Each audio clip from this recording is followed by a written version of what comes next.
بسم اللہ الرحمن الرحیم۔ السلام علیکم ایکٹیو لنک یوٹیوب چینل کے دوستو آج ہم حضرت داؤد بن حسن مثنیٰ بن امام حسن علیہ السلام اور ان کی اولاد پر بات کریں گے۔ آپ کو کس عباسی حاکم نے قید کیا؟ تو حضرت امام جعفر صادق علیہ السلام نے آپ کی والدہ کو جو دعا بتائی اور وہ کس نام سے مشہور ہوئی؟ آپ کو عباسی حکومت سے کب رہائی ملی اور آپ کی وفات کب ہوئی؟ آپ کی کتنی اولادیں تھیں اور کس نام سے مشہور ہوئیں؟ آل طوس آپ کے کس بیٹے کو کہا گیا؟ آل طوس ان کو کیوں کہا گیا اور آل طوس کا کیا مطلب ہے یہ بھی ہم بتائیں گے۔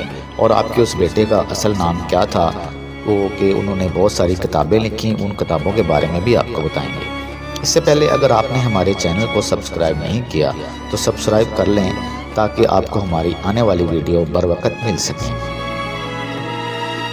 ناظرین، داؤد بن حسن مثنیٰ بن امام حسن علیہ السلام بن امام علی علیہ السلام، بقول شیخ عمری آپ اپنے بھائی عبداللہ محض کی نیابت میں صدقات الامیر المومنین علی ابن ابی طالب کے متولی تھے۔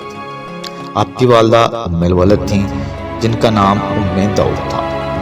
جب منصور دوانکی نے آپ کو قید کیا تو آپ کی والدہ امام جعفر صادق علیہ السلام کی خدمت میں حاضر ہوئی اور نالہ زاری کی، تو امام پاک نے آپ کو دعائے استفا جو دعائے ام داؤد کے نام سے مشہور ہوئی اس کی تعلیم فرمائی۔ ام داؤد 15 رجب کو اس طرح وہ عمل بجا لائیں جس سے حضرت نے تعلیم فرمائی تھی، تو داؤد بن حسن مثنیٰ کی خلاصی کا سبب بنی اور آپ کو رہا ہو کر مدینہ منورہ پہنچ گئے اور 60 سال کی عمر میں مدینہ منورہ میں وفات پائی۔ ناظرین، بقول جمال الدین ابن انبا آپ کے 4 فرزند ہیں، موسیٰ، داؤد، اسحاق، حسن جو نوبہ میں قتل ہوئے تھے، اور بقول عمری آپ کے 5 فرزند ہیں۔ انہوں نے 5ویں فرزند سلیمان لکھا اور آپ کی 3 دختران ہیں، فاطمہ، ملیحہ اور قسم۔ تو ناظرین آگے ہم ذکر کرتے ہیں آل طوس کا۔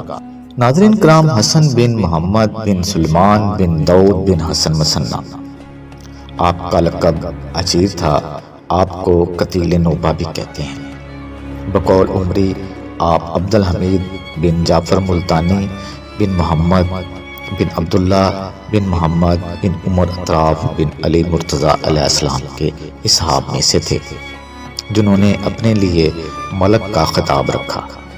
جب وہ بلاد جبہ غالب آئے تو بقول ابوالفراج اصفہانی آپ کو عبداللہ بن عبدالحمید بن جعفر ملتانی علوی عمری کی فوج میں قتل کر کے باہر پھینک دیا گیا، جبکہ اس کے بعد وہ بلاد جبہ پر غالب آئے، اس لیے آپ کو قتیل نوبہ کہتے ہیں۔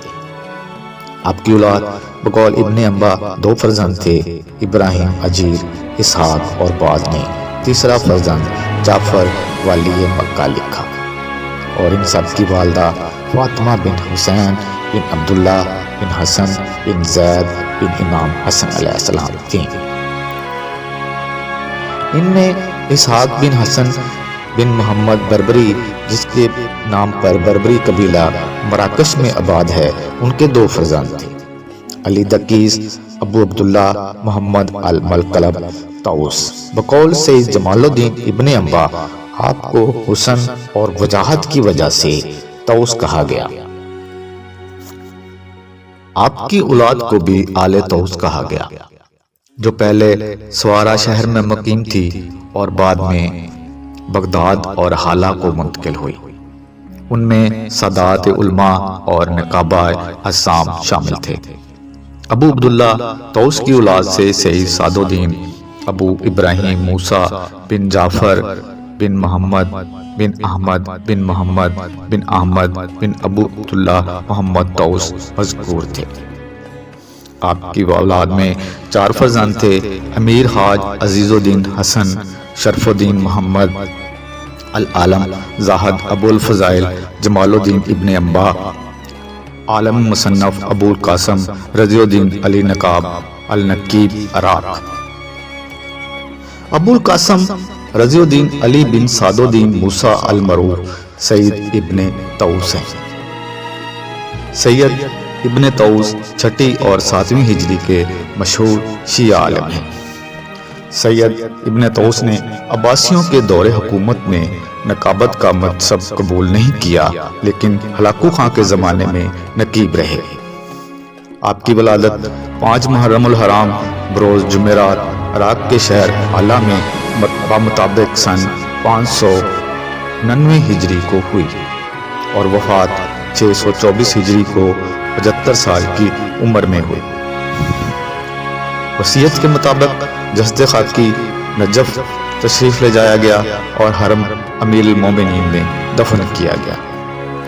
آپ کے والد بلند پایا راویوں میں سے تھے جنہوں نے اپنی روایات کو کاغذ پر لکھا اور بعد میں آپ کے بیٹے سید ابن طوس نے ان کو جمع کر کے فرقہ الناصر والحجہ الحاضر ہمارا راوی موسیٰ بن جعفر کے نام سے جمع کیا۔ آپ کے والد دا ماجدہ شیعہ عالم اور رام ابی فراس کی بیٹی تھی۔ آپ کی دادی شیخ توسی کی نواسی تھی۔ شیخ توسی کی 2 دختران تھی۔ سید ابن طوس کے دادا جعفر بن محمد ان میں سے ایک کے شوہر تھے۔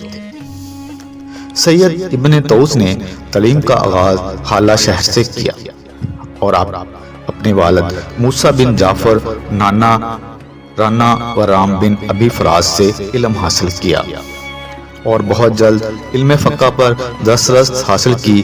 سید ابن طوس نے حصول تعلیم کی خاطر حالہ سے کاظمین کی طرف سفر کیا۔ کچھ مدت کے بعد شادی کی اور بغداد میں مقیم ہو گئے، جہاں 15 سالوں تک شاگردوں کی تربیت کی۔ عباسی دور حکومت میں حکومتی منصب قبول کرنے کے حوالے سے آپ پر زیادہ دباؤ ڈالا جاتا تھا۔ خلیفہ ناصر نے آپ کو منصب نقابت کی پیشکش کی، لیکن آپ قبول نہ کی اور بغداد سے واپس حالہ تشریف لے گئے۔ سید ابن طوس نے 3 سال تک شہر طوس میں امام رضا علیہ السلام کے جوار میں زندگی بسر کی اور پھر نجف اور کربلا چلے گئے، جہاں 3 سال گزارے۔ انہوں نے کربلا میں قیام کے دوران اپنی کتاب کشف المجبہہ کو اپنی اولاد کے لیے بطور وصیت تحریر فرمایا، جو اس وقت بچپنے میں تھی۔ 652 ہجری میں آپ نے بغداد کی جانب اپنا آخری سفر کیا اور منصب نقابت کو قبول کیا اور عمر کے آخری ایام تک بغداد میں ہی مقیم رہے۔ جب منگولوں نے بغداد پر حملہ کیا تو آپ بغداد میں ہی تھے۔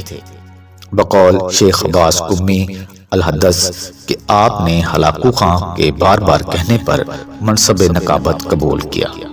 آپ نے چاہا کہ معذرت کر لے، مگر خواجہ نصیر الدین نے منع کیا۔ سید ابن طوس کو خطرہ لاحق ہو گیا، اگر سرتابی کی تو ہلاکو خان کے ہاتھوں ذلیل ہو جاؤں گا، اس لیے نقابت کو قبول کر لیا۔ آپ کے اساتذہ میں آپ کے والد اور آپ کے نانا کے نام بھی ملتے ہیں، اور آپ کے شاگردوں میں سردی الدین علی، علامہ علی کے والد علامہ علی ابن نما علی، فخار بن ماد موسوی، حسن بن داؤد علی، عبد الکریم بن احمد بن طوس، علی بن عیسیٰ بھی زیادہ معروف ہوئے۔ آپ نے 50 سے زائد کتب تحریر کی، جن میں اقبال الاعمال، ما الدعوۃ المقتل، الخوف اور کشف المحاجبہ مشہور ہیں۔ بقول سید جمال الدین ابن انبا آپ کے 2 پسران تھے، صفی الدین محمد الملقلب مستوی، رضی الدین علی الملقلب مرتضیٰ۔ ناظرین، یہ تھی ہماری آج کی ویڈیو۔ انشاءاللہ اگلی ویڈیو میں پھر حاضر ہوں گے، تب تک کے لیے اجازت دیجیے۔ اللہ حافظ۔